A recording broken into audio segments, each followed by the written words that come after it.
Well, good afternoon and welcome to another edition of Lunch Update, our program that helps you stay curious, connected, informed, all live in real time.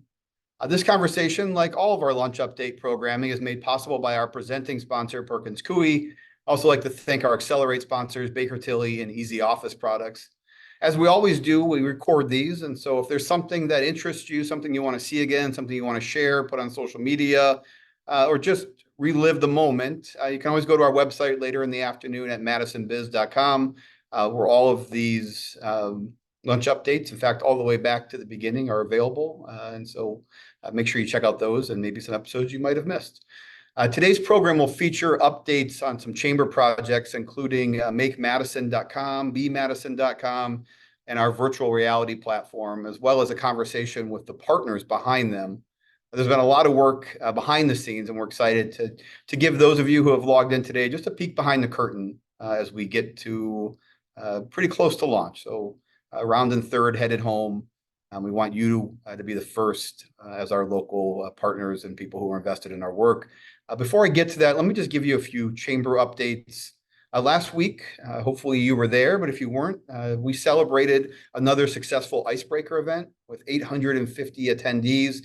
It was the largest event in our 10-year history of doing the event. We had a board meeting this morning. Just a lot of interesting stories about where it started, where it came from, where it is today. But it's an impressive event if you haven't attended, and really utilizes everything that makes the Kohl Center such a special place. But to be the only business event on the floor of the Kohl Center is truly something special. We had three amazing speakers: Phil Lindeman from Epic, Quentin Maddox, who is a senior at Sun Prairie West High School, and Juster Schaefer, who, if you know him, you probably know him as Mr. Fascinate, national speaker around STEM education, and particularly connecting with the next generation and Gen Z. Many thanks to our Arctic Circle sponsor, TrueStage. The 10 years that we've done this, it's the fifth time that TrueStage has taken that title role. But all our sponsors made it possible for us to have a great conversation and ponder the what if for the future. In addition to that successful event, we're coming up on some others. So I just want to highlight three more annual events that are coming up for you to give you some dates to put in your calendar. On May 22nd, we will gather Madison business executives, entrepreneurs, and community leaders in our nation's capital for our 8th annual DC Meets Madison. The Chamber's legislative reception, which is really the standout, returns to the Rayburn office building, which has been remodeled. It's one of our favorite spots to host this event, where we'll bring together members of Congress, staff, Wisconsin expats, and honorary Wisconsinites to learn more and celebrate about the economic momentum that's occurring. It's also the only time you can legally get New Glarus beer outside of the state of Wisconsin. And so make sure that if you happen to be in DC, if you've got friends or connections in DC, you can register now in madisonbiz.com. And if you happen to not be going to DC, but would be interested in attending the reception, we'd love to see you there and have you celebrate our place, Madison, with our elected officials in DC. Our 11th annual pressure chamber on August 20th comes back. This is where emerging companies compete for the coveted golden suitcase, which represents a reserved spot on the chamber's exclusive startup meetings with top Silicon Valley investment firms later this fall. The winner is chosen based on a combination of votes from investor judges and the live audience. So attendance, not only is it just entertaining, it's just a friendlier version of Shark Tank with a local twist. But you got live investor judges, venture capitalists from around the country who are there asking questions and judging. And then you as an audience member also get a chance to weigh in and decide who gets to take that trip, that golden suitcase to Silicon Valley. Registration and details for that will be coming soon, but make sure that you mark your calendar again, August 20th for that event. And then finally, October 15th, we will welcome more than 1,200 business and community leaders back to the Monona Terrace for our 71st annual dinner. The wait list for that is open. That has been selling out within hours. So last year, within 48 hours, year before that, 72 hours. And so highly encourage you, if you are interested, you're going to go, put your name on the wait list. You'll be the first to find out when registration is open. Now, before we get into the conversation, I'm going to share my screen, just share some updates, because I think it's one thing to talk about these projects. It's another thing to really show you what they look like. And so I hope that for all of you, depending on your bandwidth, that this all translates. We'll do some stills too. But just give me a second to share my screen. So the umbrella of the project is called Be Madison. And you can see this is the word mark for it. Be Madison came from a hashtag that I'm sure that Kelly from Sunday Paper and I will talk a little bit more, but a group of local entrepreneurs really launched this hashtag a few years back. And we are working to make it resonate not only with that Instagram hashtag, but also just the broader visibility of who we are, who we aspire to be, and how we're recruiting talent here. Here's some screen versions or some screen grabs for you. You can see some beautiful imagery. It's the guiding sort of ways to move around our work in place. You can see the VR is embedded. And then also some of the most recent news about livability and technology. But maybe the most interesting thing is behind it, there's a login. And you can fill out the login, once you have registered with us. And in that piece, you will have access to every one of the slides that we use as the chamber to pitch this region. So you and your businesses will get access to population demographics, growth demographics, generational demographics, technology rankings, where the future is headed. And by doing that, you can select the different pages, select the different slides, and then be able to create your own deck. And then again, using big animations, big visuals, and some beautiful design to really draw people into what it'll be. But it'll have kind of 3 layers of purpose. One is there'll be a new video that we're working with Sam Lee. He did our first video. Some of you may have embedded that in your recruitment websites a few years back. We're going to update that video. You'll have access to a very basic set of slides, probably 10 slides that everybody can have access to, and then the ability to register for this Madison pitch, which will require a little bit of training and a little bit of information. But once you do that, you'll have the certifications to be able to download and utilize all of our slides. More to come in that discussion with Kelly from Sunday Paper. The Make Madison site is a partnership with Rasheid Atlas. It is a 2-sided site, so I think it's unique in the way you can see how he designed it to show both the 2 sides of our community, the 2 sides of what it means to be in communities of color, but also realizing that some people need a site from the business perspective of how do I'm an employer and I want to engage with the community. I want to engage with talent. And then those that are looking for new opportunities in Greater Madison. So 2-sided site. The join side is already launched. That's where a lot of our data and analytics collection is housed. But the Seek side is coming soon. It's makemadison.com. The framing of it will be make a career, make a life, and make a difference, which is bigger than just having a job. Right? A career means more than having a job. Having a life means more than just making a living or living. And then making a difference is something that motivates all of us and something that we think is unique to what Madison has to offer. And then just the first peek behind the curtain. This is what you can kind of expect. So big video embeds, text that supports that video, but all framed around that Make Madison a place that works for you. And then in addition to the new sort of overall video that it's just a refresh of the one that we've had for years, then you can have access to as recruiters and embed it. And we'll have data behind that. So once you embed it in your website, we can tell you how many people, where people are coming from, how long they're staying on the video on your site. We're also finding authentic voices from the community. So leaders in the community of color who are answering the question, why Madison? What does it mean to make Madison, and why Madison is a place that's special for those reasons, with still being authentic to the challenges that we have. And then the final big project that we'll talk about today is the virtual reality platform. We're coming into version 2. I'm going to kind of jump around a little bit, but this is a sneak peek behind what it looks like. You can see a completely virtual apartment or condo, depending on how you sort of view it. You can see Madison icons like the terrace chair back there, Bucky, the ability to fully navigate around multiple rooms you can now. So there's a lot more room that you can move into. And TVs that are embedded, which I think is a pretty cool feature. You can see other objects in there, sort of visitor magazines, things you can interact with. We're able to now move around the apartment into new rooms. You can see this is a map that we're building, not final version, but you can see different experiences around the region using that map. Football helmet, we just delivered last night recruitment VR devices to football. They're going to start using them next week, where you'll be able to put the football helmet on and be transported to jump around from the field perspective.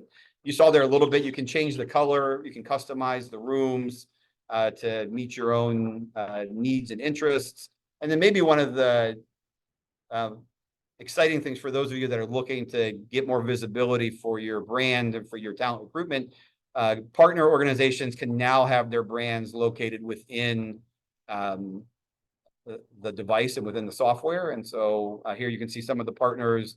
These are billboards that reflect off of refrigerator magnets, but there are other places as well. You know, I think what's interesting about it is you get views that we all know. We all know the Memorial Union and the terrace view, but you don't know it from this vantage point.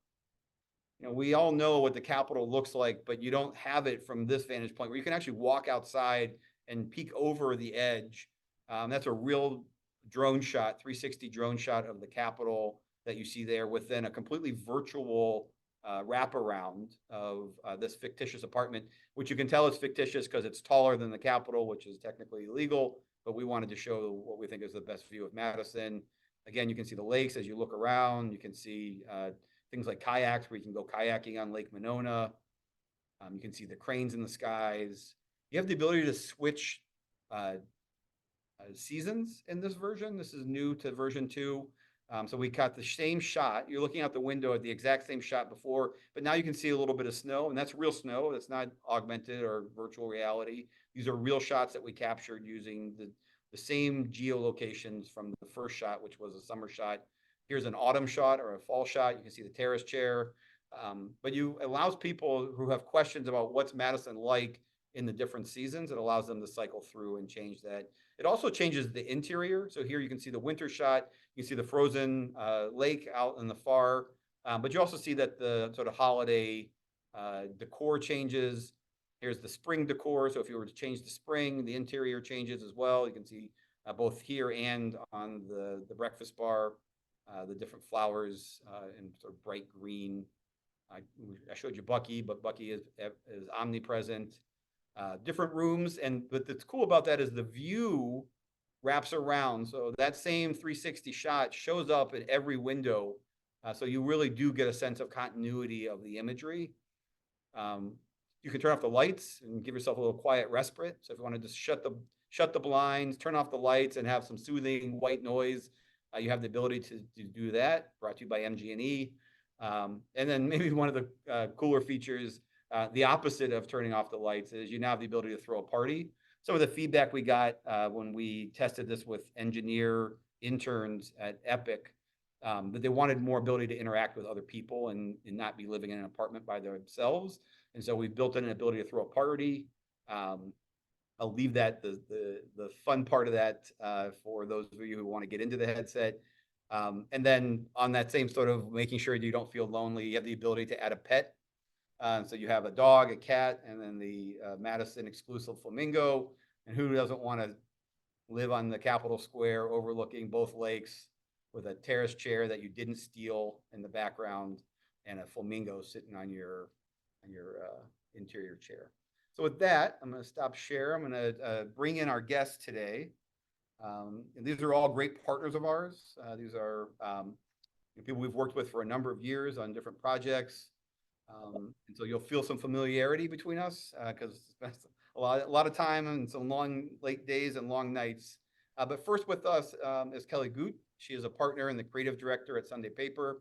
She previously served in multiple roles for Lindsay Stone and Briggs, and most recently as the associate design director there. Rasheid Atlas is the founder of Atlas Design and Consulting.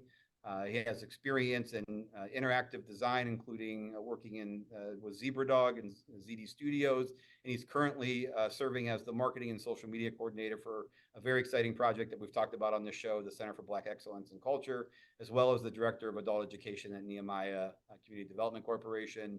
And then Jon Brouchoud is the founder and CEO of Arch Virtual. He's also the founder of Madison XR and serves on the Madison College Architectural Technology Advisory Board. So let me start with that. Kelly, I'm going to start with you. So as I said in the beginning, one, welcome to all three of you. I appreciate all of you. Thanks for being here. None of this would be possible without just the amazing talent of you and your teams. But Kelly, so Be Madison started as a local hashtag. I talked about that in the at the top. A young group of Madison tech leaders decided they were going to crowdsource visuals, and they did it to say, quote, let the people in the city represent itself through images. We're now using that brand with permission. You know, they're excited about it, to create this new umbrella brand for the region, and expanding that brand into everything that we do. So just tell us a little bit about how you came to be in this project and why it mattered to you in Sunday Paper. For sure. So we started Sunday Paper at the end of 2019, which was an interesting time to start a full service marketing firm, right? We didn't know what was coming, but the three partners came from Lindsay Stone and Briggs.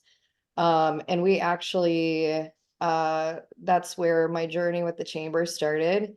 I think I've been working, Zach, with you since about 2016.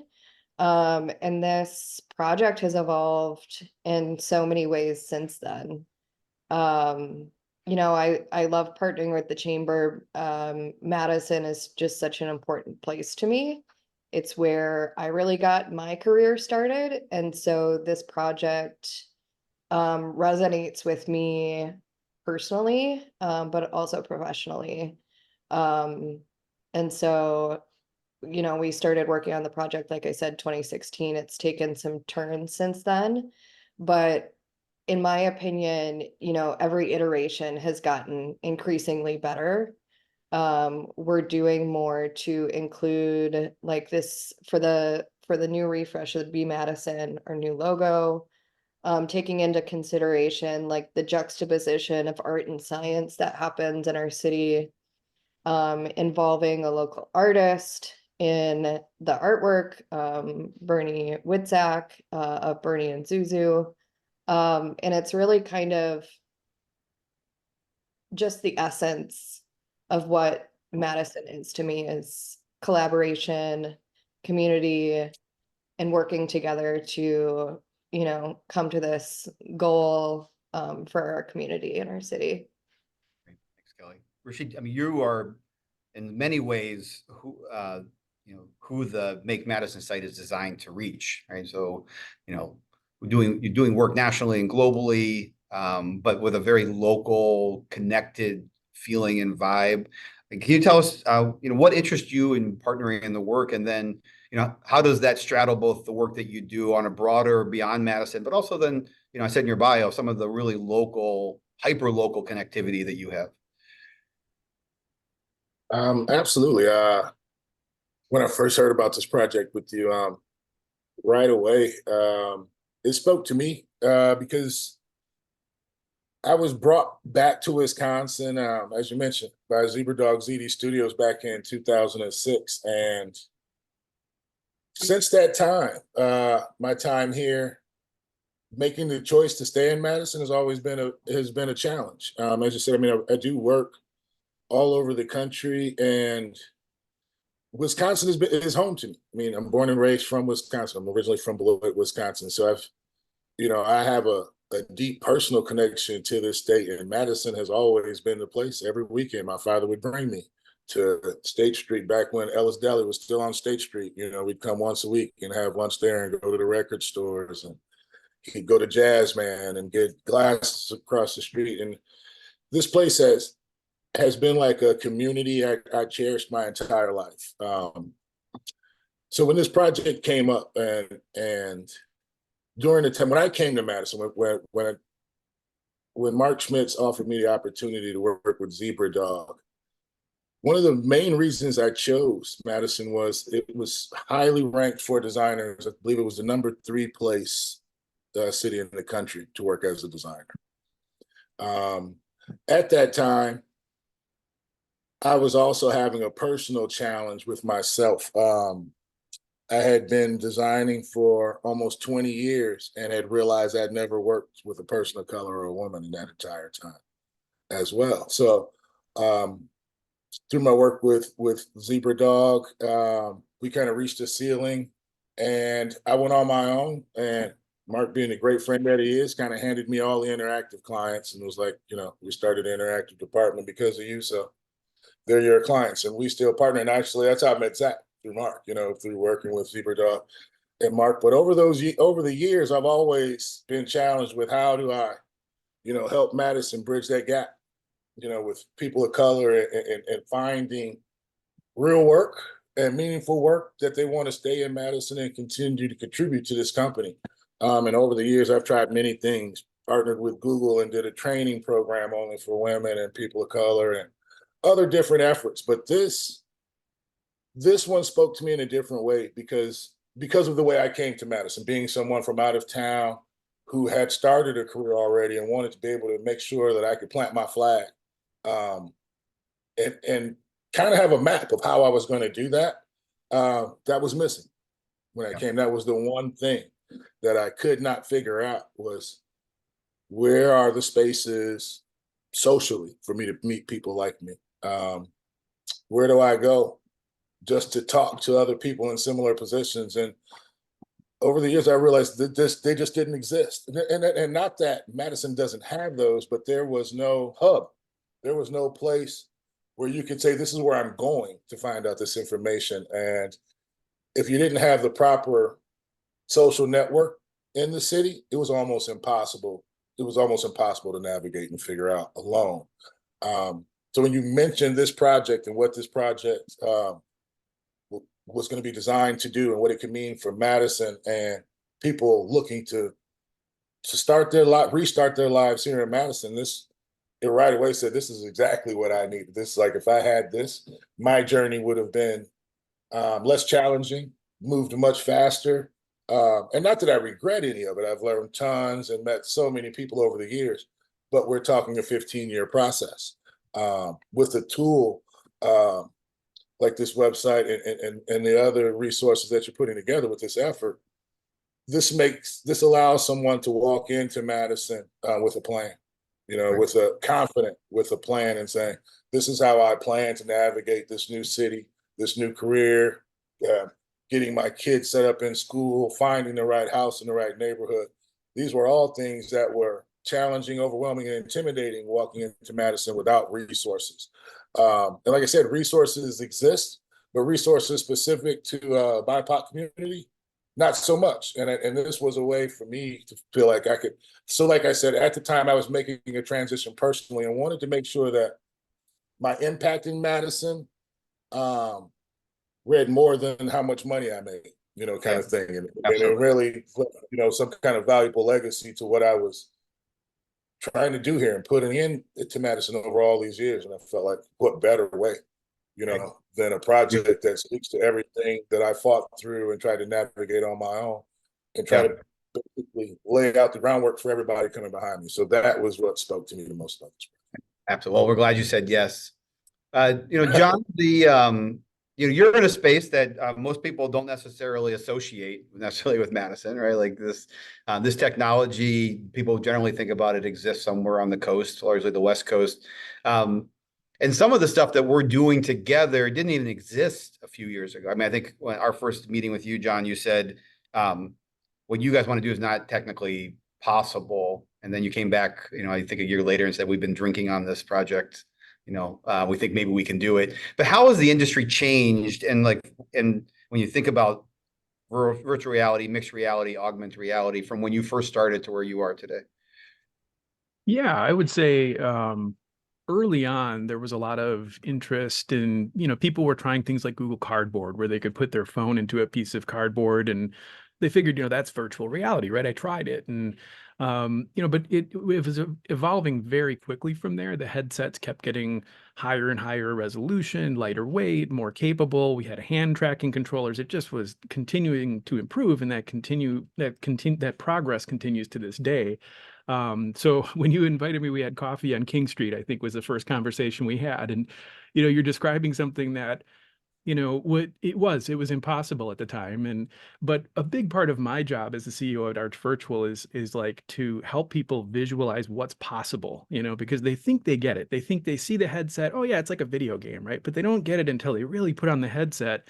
And so I'm always trying to talk people, help people understand the possibilities. But you were someone who we sat down, you immediately got it. Not only did you understand it, but you were also like 5 steps ahead. You were like planning out this possible journey. So I immediately was excited about the project and really eager to get started on it.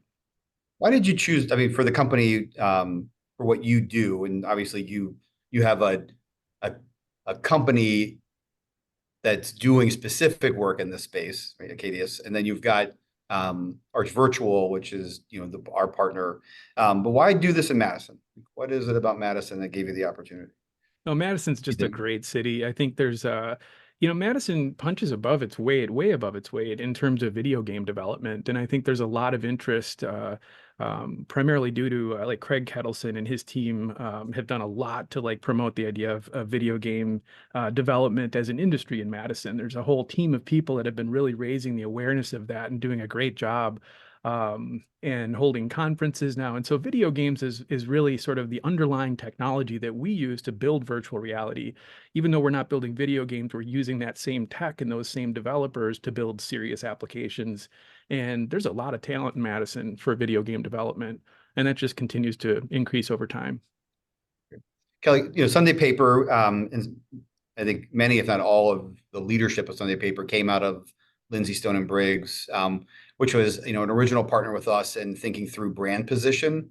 And it's when we discovered that in many ways we were misidentifying Madison's brand. We were leaning into this idealist brand, the white picket fence, the safety, and it wasn't resonating with communities of color. It wasn't resonating with the next generation of talent. But the Seeker brand was like the secondary brand, and you see it in everything we do now. You see it in everything Destination Madison does. We have evolved from this Pleasantville brand to this place of opportunity and seeking the greater, being aspirational. And B Madison in many ways leverages that position. We use the restless and the seeker and the explorer, people who value experiences over possessions. But as a brand expert, what do you think is the impact for employers to leverage the type of assets to send one signal about who Madison is as this place for seekers?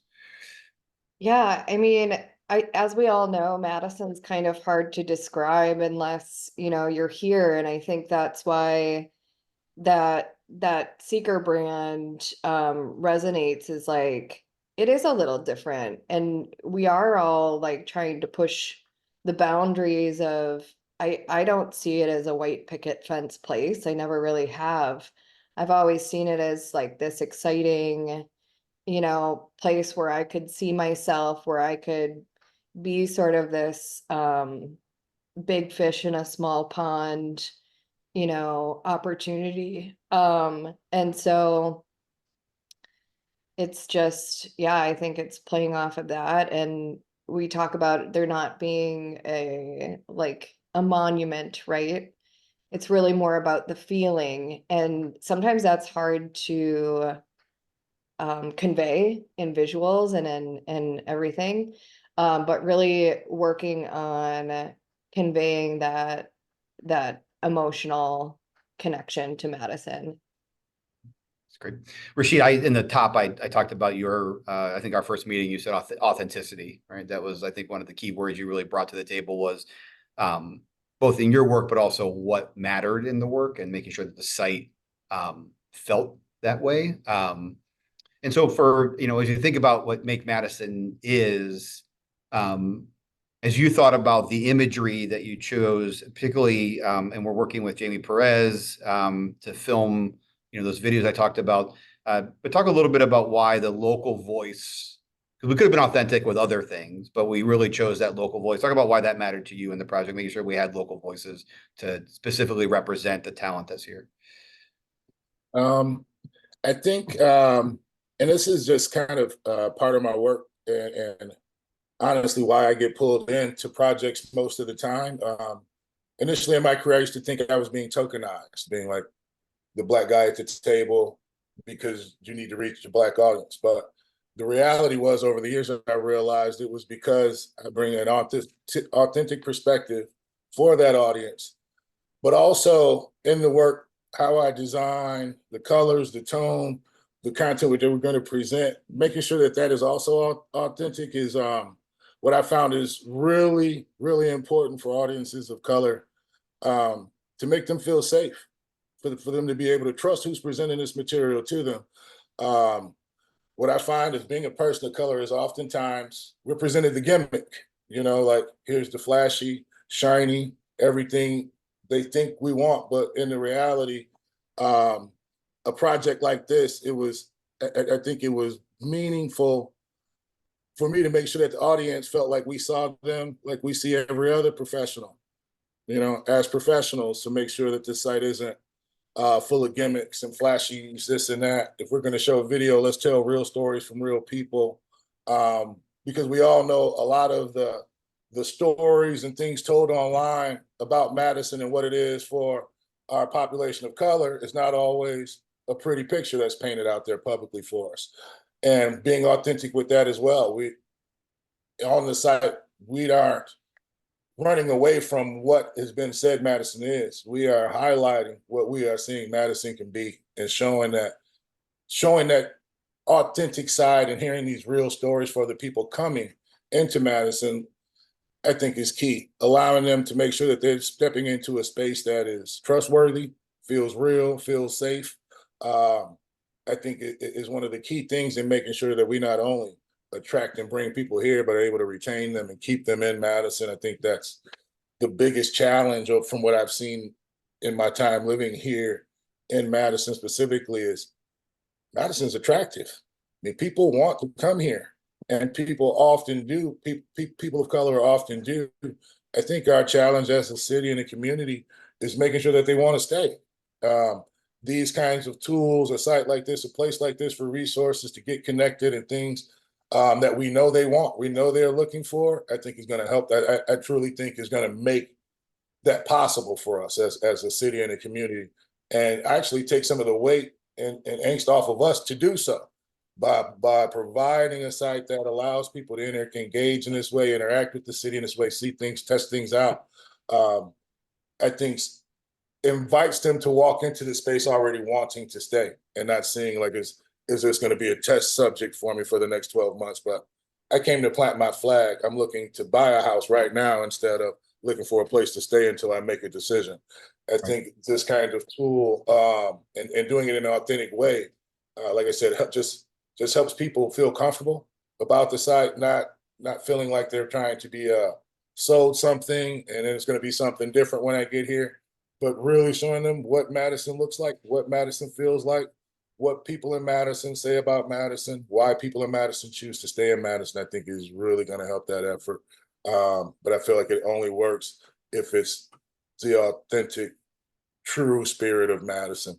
And it honestly, that's the part of Madison that we're also proud of. So taking that opportunity to let the people that we know highlight this city for us, do that work for us. Like I said, through their videos, through the context, photos. And the other side of that is if people actually come, these are people and voices that they will likely meet and see in Madison. So I think that also helps prep the stage for people that are potentially coming. John, one of the things I showed in some of the screen grabs, and you really can't experience it unless you're in the headset to truly understand.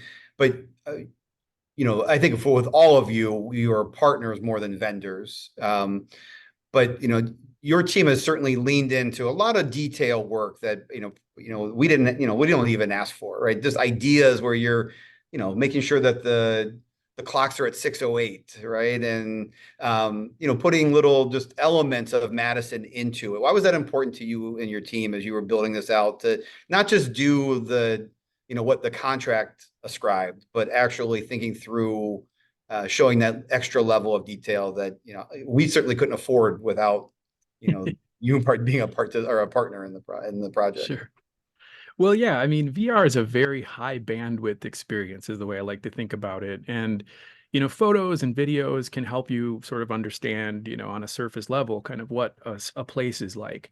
But you're still a passive observer. You're looking at a piece of material, a media, and you're looking at it as a passive observer. When you put that headset on, suddenly you have agency. Like, you're there, you're present, you're a part of the experience. And especially like in that condo, like that's your home, that's where you are, and you can go around and you have agency to interact with things. So in that way, once you're in that headset, it's not just like a fast-paced first-person shooter video game. It's an experience where once you put on the headset, you're looking around and you notice all the little detail, like, oh, I didn't notice about that, and oh, look at that over there, and there's some dogs. And that's the delight of VR that we've always really prioritized, because that's what matters, right? Once you put on the headset, what keeps you engaged? What keeps you moving forward? What makes you say, oh, what's over there? I want to go over there. And then you go over there, you're clicking on something.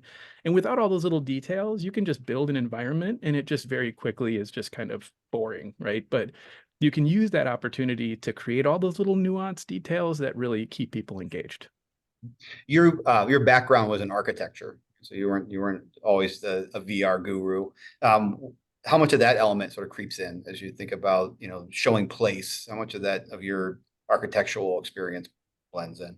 All the time. I'm always thinking about architecture and all of our environments, even our medical environments. I'm always thinking about, the architecture of a place. And I think architecture is obviously, people think of buildings, but I think of it also as process. And I think the entire project was an architectural project where we started with a foundation, and we built the foundation and we tested it and we got feedback, and then we gradually built the structure, and then we built it just gradually kind of comes together in a similar way. And so I think architecture informs almost everything I do, even though I'm not actually practicing architecture at this point. Kelly, as you noted, you guys have been partners for a long time with us on various iterations of different versions of branding, even before the creation of your current company. This year, you were pretty adamant about something. You mentioned it at the top about thinking about the synergy between science and art, and thinking about where that interplay and the interaction is. And it went places I didn't even think, maybe you didn't even think we were going to take it, which was in the beginning, you wanted to license local art, right? And we all knew that came with cost, because you want to honor the artist and the work that they do. But Bertie from Bernie and Zuzu, also a partner on the project, but did live. I mean, I think one of the most exciting things is she did live art during Icebreakers. Everything that was said, heard, felt, the atmosphere, the vibe was all being captured with paintbrushes and pencils and crayons, and I don't even know other media I saw in her hand while she was working. And then we made this decision to take that and not just do it for the showing of it, or or doing a thank you card with it, but actually taking a bit of a risk and promising to make it the backdrop of the B Madison site. Why was that important to you, and what gives you confidence that what we're going to get is going to match your feel for your vision for where B Madison should be? Honestly, it came from, so I think this is going to be the third iteration of the site that I've partnered with through LSB and through Sunday Paper. And I struggle with visuals of Madison because there's so much to show. But again, going back to, it's about a feeling, and like, what better way to infuse a little more emotion and feeling than art? And using a local artist too. You want to talk about authenticity, like that's a way to bring that in, and to highlight someone in our community who's been in our community, right? So it actually all started because of meetings at the chamber, and the artwork in your office. And so it was like, who can we find who's a good representation of what we want to accomplish? And actually, Bernie was an intern at LSB at one point and actually helped on some of the VR projects. And so it was kind of like getting the band back together, right? It was a cool way to accomplish everything that we wanted to do, make it feel more authentic, make it be more emotional, and just bring like the vibrancy of the city in a visual way. And so I think it also makes it special. I think it also makes it sticky. And so, like I said, coming together, collaboration, I think those are all cool things in our community that are happening that, you know, make it more important, more special. Yeah, I love where that just even not knowing what the artwork looks like. I just love the risk of it, but also just love what it says about who we are as a community. We have about 4 minutes, and I have one final question I want to get to each of you, but I am curious, Rasheid, a quick answer on this one so I can get back to the sort of the big future looking one. You chose colors that I wouldn't say are the natural Madison colors, but they work. Right. They like when you see the site, and I showed some of the beautiful visuals, you just get a sense of like that is authentic to Madison. But where did you start with that idea? Where did that come from of let me try some different colors and see if they work? Where did that imagination come from there? It kind of what you said. I wanted it to feel like Madison. After living all over the country, the biggest draw to Madison was the seasons for me. This is the one place out of all the places I've been that is beautiful every season. So a color palette I wanted to resonate culturally, but then I compared that to basically what I see in trees in this area and kind of married the two, and that's how we landed there. Very cool. Love it. All right, last question, about 3-ish minutes left. Just what does the future hold for you, for so what are you doing next? What are you working on? What's sort of your vision for Madison and why you're here? And Jon, I'll start with you. We're gonna keep building enterprise applications of XR. We've got a lot of tailwinds in terms of technology improvements. We've got a lot of great collaborators. Our Acaticus platform is continuing to be used by more and more schools in healthcare and medical simulation, and we just see a lot of upside. Madison's an amazing place to be. Great, thanks, Kelly. Where are you guys headed? What's next? We are looking to, expand and grow in this area. We love working in the Midwest. We want to do a slow and steady growth with Sunday Paper. We want to be intentional. We want to be authentic. We want to be true to the area and our community. And so working on making connections, doing our best work, and seeing where that takes us. All right, Rasheid, in 1 minute, what's the future hold for you? What's next for you? The immediate is more work like this. Like you said, partnering with the Center for Black Excellence, so another project to try to bring and keep people of color into Madison. So this has really inspired me to kind of focus in that area right now. Great. Well, I want to thank all of you for being here. Thank you for being partners on this project. We certainly could not have done it technologically, artistically, or financially without the three of you believing in this project and wanting to see something greater for Madison. For the attendees, if you're interested in continuing to stay updated on these projects, there's a link that'll be in the chat. It's a jot form, which Rasheid introduced us to, but you can go in there and you can register for any and all these projects, and you'll be the first to know as we start to enter into some testing modes. So maybe you can become a tester, and then certainly we will launch. You'll be the first to know. But before we go, I just want to make sure that I thank our sponsors who make this possible, our presenting sponsor, Perkins Coie, and then thank you for all of you who take some time out of your day to spend your lunch with us live right here on Lunch Update. So I wish you a great rest of your week. Thanks all. Thank you. Thanks, Zach.